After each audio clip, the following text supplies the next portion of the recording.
काल गेले होते सोयाबीनचे वडे आणि त्यात तैनाचं तेल उरलं आता पीठ असं मस्त मुरलं, वसवस नाही ना, रसरस नाही. आता कशा पोळ्या येतात काय माहित आज.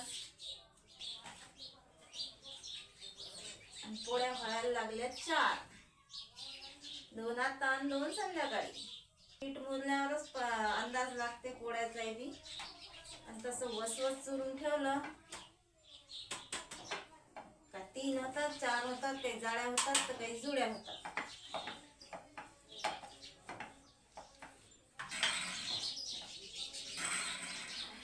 जरा मग घेतो आता पोळ्या लाटून मस्त.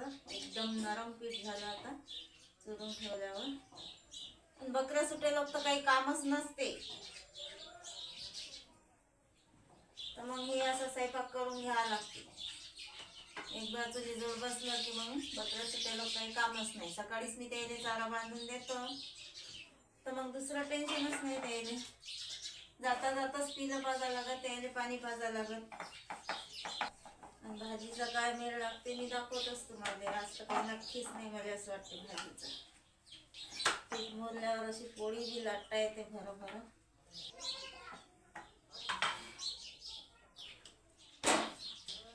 जाळ्या पोळ्या टाकल्या की ना काही करता येत त्याचं, ना काही, ते खावाच लागत फक्त. आणि अशा टाकल्या की उरल्या की मग त्याच्या गोड पोळ्या होतात. सरण तेल टाकून मस्त शिजवायच्या आणि मस्त खायच्या. एक सांज कशी भागते. जाळ्या पोळ्या टाकल्या की त्याच्यासाठी भाजी करावच लागते उरल्या तरी.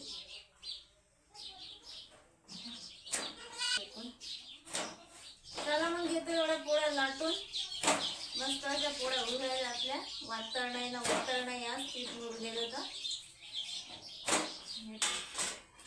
नाही करता करता लावला भाजीचा. पोळ्या तर झाल्या आता.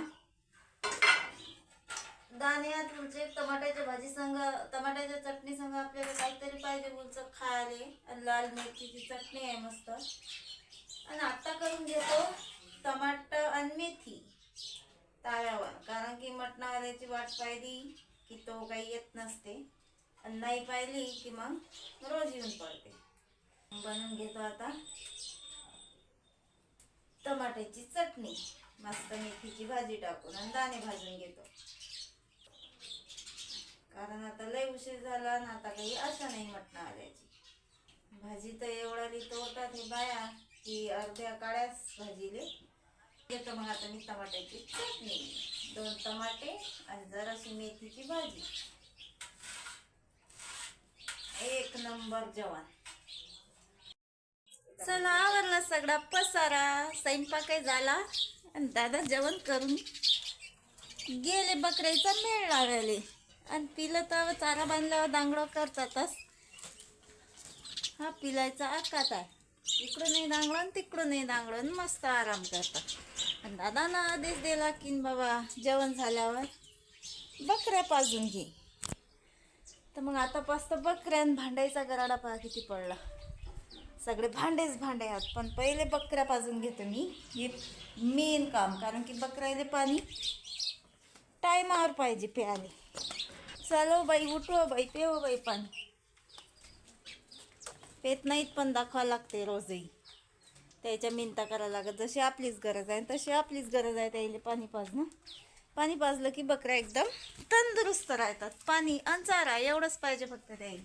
आणि तेवढ्यातच मग एवढी घाण होते की मरणाची. आई तेवढी चूल पेटव बरं, मी हे झाडू झूड करून घेतो. सळा टाकू का? टाकूस का? चला मग बकऱ्या गेल्या. भांडेही राहिले अजून घासायचे. आणि आज सळा टाकायला लागते. घरदार एकदम मांग लागला.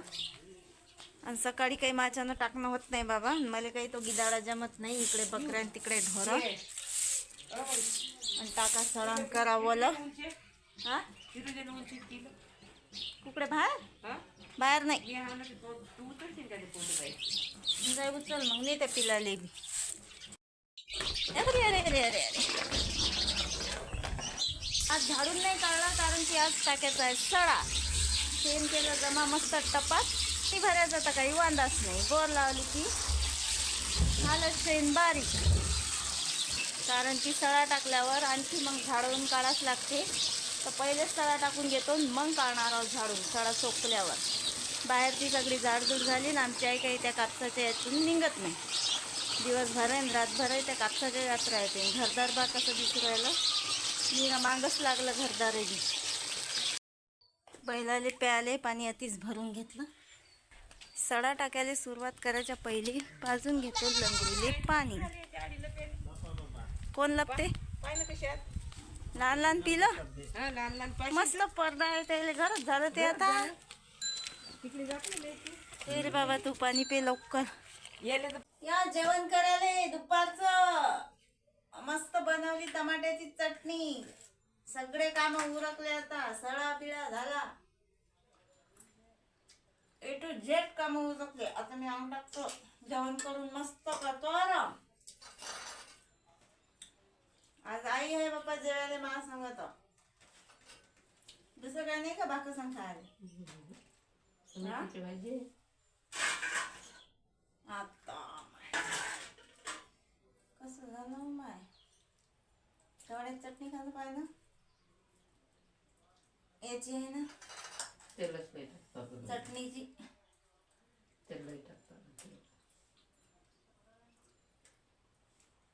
हे आवडतं बा मला मुळ्याचं.